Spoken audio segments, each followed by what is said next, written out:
perhaps? It depends on your partner. So for me, each person has 2 genes that they can pass on to a child. So for a normal person, they call them the AA gene, which is a completely normal genotype. For me, I have a S trait and a C trait mixed together, giving me the full-blown SC. So I can transfer that S to my child along with my partner's A. Or if my partner has sickle cell, they could get a S or a C or a S, which would combine to give my child sickle cell as well. But for me, Jelani is normal, so it would be an S from me or the C and an A from him. So that means they would come out with a trait. But if my partner was not normal, then they could come out with both S genes, a S and a C, a S and a S. Or it would be rough, which is why that was not a thing. So in terms of me and Jelani dating, he knew because we were friends before we started dating. And I guess in terms of our conversation, for me, it was a priority to just get him tested. I wanted to know because once I knew we were serious, I was like, okay, if you're gonna be my baby father, baby, you know I don't want to say it's to come for me, but I hear a song in my Sprite. If you're gonna be my baby father, right? Yeah. We need to know that you're normal. Right. And don't take it as disrespect, but I need to know. At least I need to know so that we can plan. Because I'm very serious with sickle cell. Anybody who knows me, from me know say somebody else who me reproduce with, them can give my child full blown to me say, them have to be a normal, or if them abnormal, me not have no opinion with them. Always, ever since I said, Jelani, if you're not normal, I doubt we're gonna have to revisit the child conversation. See, me never did a joke. Like, me not like, I don't want my child to go through what you did, or even worse, or go through worse, right? So we got him tested, and thankfully he was normal. Hallelujah. I figured he was, because he would have given blood before and all of those things, and nothing was a red flag before that. So, but black and white rule. So when you get the paper and it say 2 A genes, I was like, thank you Jesus, praise the Lord. So definitely my child will still have to know about sickle cell because they will have a trait. So the traits act up or no? It doesn't present the same way as a disease as somebody with a full-blown disease, but I've seen people who have traits who have issues. So for example, my father has had altitude problems, so he doesn't hike because the further up he goes, the lower his capacity to breathe becomes. Because remember, you still have some sickle shapes in you in terms of the blood cells. So your oxygen is affected. Capacity is still limited to a certain extent, but not nearly to the extent that a full-blown person would be. And you still have to be aware of who your partner is, so they don't reproduce and come out with a child sickle cell, because it could restart the cycle where we are trying to stop. Right? So my children will definitely still have to be educated. But in terms of real symptoms, I don't know that every person with trait will have symptoms like a full-blown person. Yeah. How have you, since you've been married or just during the time when you were courting your husband, did you have any flare-ups, and what was his reaction like? How did he handle it? Well, I do have flare-ups from time to time. Well, all right, let me start from the courtships phase before we were living together. Pause one little bit. You think so I have the cucumber them here and don't eat them? The devil is a liar. Yes, I prepared fruits to my friend because, good wife and good friend. Just come out. But yes, so during courtship, I would say it really affected me when I started college. For those of you who don't know my story, I left the Immaculate Conception High School for Girls in 2014. I did 6th form. I went on to UTech to study land surveying and GIS at the time, which, if you know land surveying, you're the outer door a lot, and so in the hot sun, sometimes in the rain. I didn't know that at the time that I signed up, because I really wanted to do GIS, and that's what I wanted to do. But apart of the GIS degree, well, at the time, I don't know if they've separated, but at the time, you had to go through the land surveying to get to the GIS part. So we would be doing our labs in the field and all of that. And it really affected me mentally, because one, I never that my God if you do. and 2, so psychologically I was already struggling, and then 2, to be in the hot sun on a consistent basis, trying to stay hydrated. You're in, the heat affects you, so I would be in pain a lot. Miss a pain, like a whole heap of pain, and I tried my best to medicate. So we have what we call a pain management system as sicklers.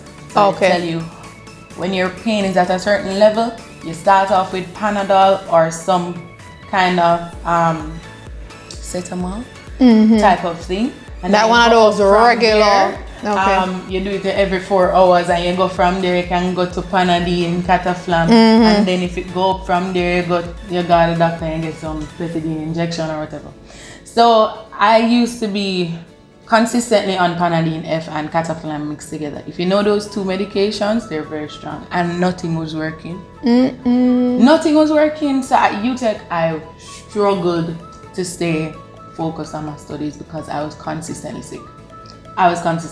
And so Jelani was there with me through that entire process, and I was telling him, I don't know if I can continue like this, because I feel like I'm letting know my group members, I'm letting know my lecturers, I'm not able to focus in class as much as I would like to, I'm just not able to give my 100 like how I know I would. And I know it has to do with my psyche, because when you're not mentally in a good space, your body responds to it, right? And for a sickler, that can be a trigger for a painful crisis. And it was always my trigger. My 3 triggers are stress, my menses, and heat and cold.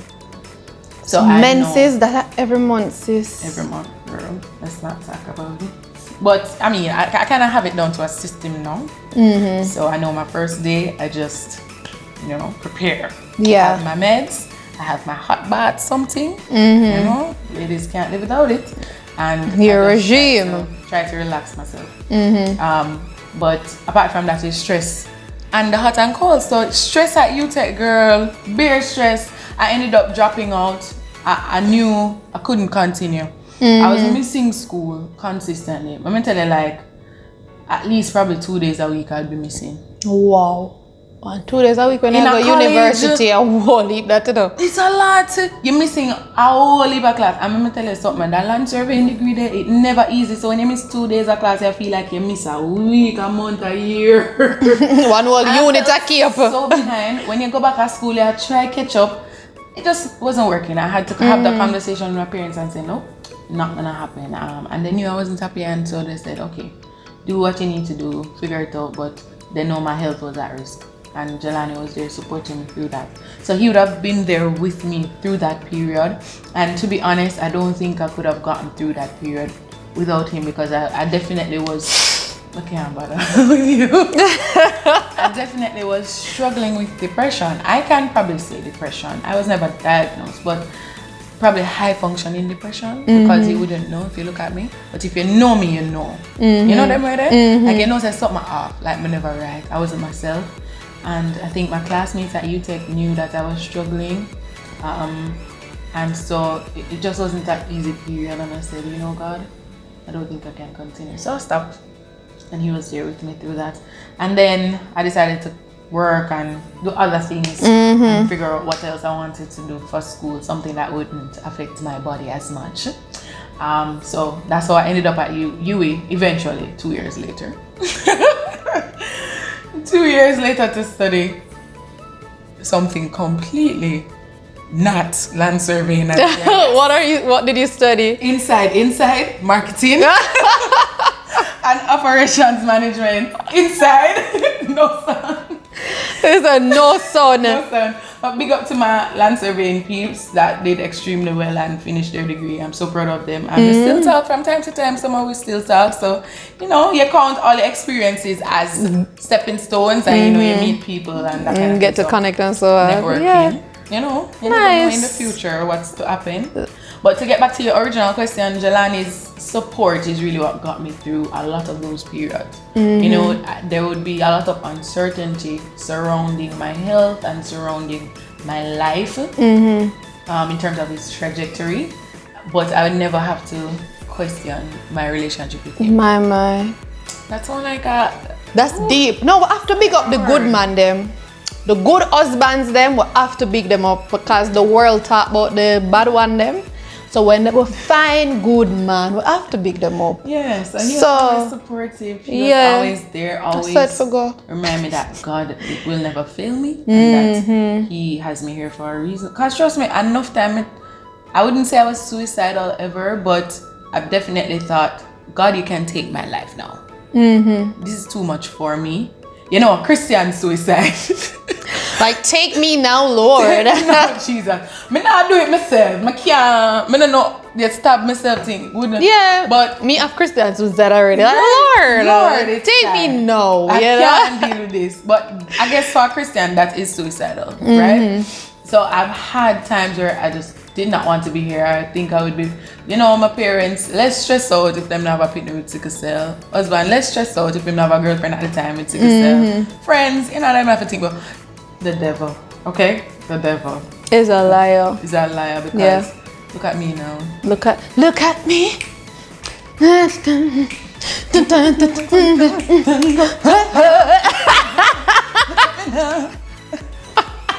I should not put the two of us in the same room. But I'm really so happy though that you are here because you're so gifted. You know, you have an amazing personality, and I've had the opportunity to just see you mature over the 12 years, and you is a good girl. Oh, from good girl to good girl. Thank you, Glene. I appreciate that. But make us talk about the inside something, because now we have to stay inside. It was tired of COVID. COVID just came and tired of it, and how much other strains will come from it. As a sickler, are you like, because remember, so COVID come with some serious pain or something by itself, you know, and mash up regular people, lungs, heart, kidney, everybody, you know. As a sickler, how do you feel? How do you cope with just the thought of ever having contract COVID? Well, when it just came, I was definitely like, okay, if I get this thing, I am dead. That's literally what I said to myself. I said, me, there is no way I can survive that. Because it presents with respiratory issues. And as a sickler, you already have respiratory issues. So the two cannot combine to be something good. So Jen and I, we had the conversations. And I said, you know, we have to go protect ourselves. I was very annoying as a wife in the beginning. I was like, babe, when you come in, take off your clothes. Like, babe, we have to do this and do that and make sure we mask up and a friend come around with them. Serious things. And then I got to work from home for a little while. And so when he came home, that sniffle isn't COVID, by the way. I got to work from home a little while, and then when he came home, I was just like, babes, just take off everything, going in the shower. I'm not even want you to kiss me right now. Just go in the shower, we can hug up after. Serious things. I took it very seriously. And then, of course, as we were educated, we understood what we needed to do to ensure that we were safe. So, you know, we just ensured that we mask up, sanitize, and then when the vaccine came, we both got vaccinated. So I'm more comfortable now that we're vaccinated, not that we've let our guard down, but it definitely provided me with some form of mental, peace. To say, all right, at least if I get it now, I feel all right. You have a fighting chance. I have a chance, yes. And I'm sorry to the anti-vaxxers out there. This is a personal decision, and I think that was the best decision for our family. So, yeah. All right, we get it. We understand. So the people them know who are watching, who they might be diagnosed with sickle cell. You have explained how it has affected you somewhat, even psychologically. What would be your words to them? Talk to them, because if those who are diagnosed with sickle cell, talk to them, because when they hear a sickler talking, if me come on and say, guys, you're gonna make it. Watch natural sunlight. So, guys, you're going to make it, you know. Sure, all right. Probably move the needle a little bit. Right. But when they hear it from somebody who, listen, they're in your shoes, or probably they're in worse shoes than you, you know, I think they'll feel more encouraged, and especially with COVID, I know that must heighten the worry and all of that. So Right. talk to them. Okay, so to the people who have sickle cell, firstly, I have to say, ensure that you have good community. You can't survive sickle cell mentally, at least, without good community. Family, friends, private doctors who are willing to WhatsApp you, you know, help you get the medical assistance. There's a Sickle Cell Support Foundation. I would suggest you hit up our president on social media. You can look at the Sickle Cell Support Foundation on Facebook, ask them to join the WhatsApp group, or you can hit Glene up. She'll give you my contact information so that I can add it to the group. That's an excellent place for you to get information and for you to just be surrounded by Jamaican warriors who are going through the exact same thing in your geographical location. So I would say community, very, very important. For me, being spiritually aligned with God really, really also helped. I think we all know in Jamaica, we believe in a higher power, Yeah. right? And so I would suggest that our sicklers, and that goes back to community, because it's my church community that really, really helped. Not only my church community, but my personal relationship with God. When I did not feel like I could survive, I just cried out to God. He understands, and He knows the struggle, He knows your pain, and He makes a way out of no way. There are times where I felt like I was not being treated properly in hospital, and boom, He just sent somebody. Wow. You know, there are times when nothing was working for me, and boom, pain just go away. You know, those are the things that I believe God has helped me with. I will share just quickly one instance of that. I was up to a morphine for pain management when I was 18. Anybody who knows morphine, you get that at hospital, uncle. I was actually given like a 3-day prescription that I could only fill out at UE for morphine. That's how bad it was. Wow. Okay, I was in pain. But if you also know morphine, you know that you can't really survive a day fully present, mentally present. It wipes you out. Like you want to sleep, you're tired, you just want to lie down and be left alone. I said to my father one day, I said, Daddy, I can't continue to do this. This is not working. I don't want to live like this. I don't want to live like I'm in a ghost world where I don't exist. Just to be out of pain. It didn't feel like living to me. And he said, okay, what are you going to do? Because my father is a solutions guy. He's a principal, teacher, pastor, solutions. So he's like, what are you going to do? I said, I think I'm going to stop taking the medication. Him say, you just going to stop? And I said, yep, I just going to stop. And he supported that. We stopped the medication. You see me, all I said, we. Had a whole family I take it. It's the community. I stopped taking the medication. And my father juiced me. Me say, green juice, papaya, fruit juice, all the juices, beetroot, even my church members. Cucumber? Yes. My church members, I have a lady, Sister Man, God bless you. She would make beetroot juice for me consistently in that time. And when I say I felt pain for about 2 weeks and then nothing. Like straight back a level 1 type of pain, which was incredible for me at the time. So I would say to my sicklers, don't be afraid to try natural remedies, healing remedies, juices and moringa, those kinds of things that are helpful in terms of pain management. If you feel tired of the medication, don't be afraid to try it, but speak with your private doctor, of course, to see what's right for you individually. But there is this thing where we constantly have to be on medication. For me with SC, I've seen where I'm now only at a Panadol Ultra for pain management, which is crazy to me, having been on morphine before. Right. For you, it might be different, but don't be afraid to trust God in that process and say, Lord, I want to live a different type of life. If I was still on morphine now, I could not have a regular job. Definitely could not. I probably would not have a working relationship with anybody, because when you're on morphine, you're literally just, you're gone, brother. Cloud 9 and it ain't heaven. I just didn't want that for me, and so I tried other things. So that's what I would say.